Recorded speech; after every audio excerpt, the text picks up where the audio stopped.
یک کتابی نوشته اکهارت توله، کتاب بسیار زیبایی است تحت عنوان The Guardians of Being، نگاهبانان هستی. سگان، گربه‌هان، پرنده‌هان، حیوانای خونگی هن. خیلی جالبه. یه تیکش اشاره میکنه، میگه شما اگه سگ خونگی، گربه خونگی، پرنده، یه حیوانی خونگی داشته باشین، اون لحظه که اون سگو تاچ میکنید، لمس میکنید، نازش میکنید، بغلش میکنید، باش بازی میکنید، لمسش میکنید، به لحظه اکنون میایید، چون اونا همیشه در لحظه اکنون هستن.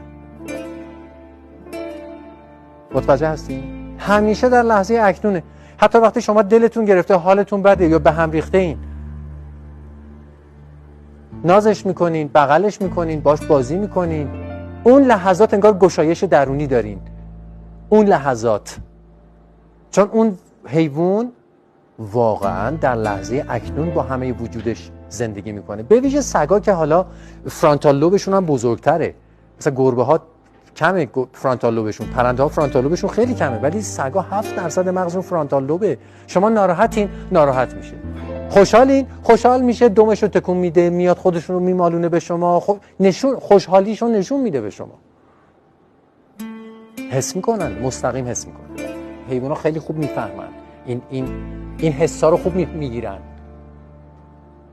یه جاهایی از آدما بهتر حس جدی میگم، آدما آخه اینقدر پیچیدگی های عجیب و غریب دارن. اون حیوان همون چیزی که هست.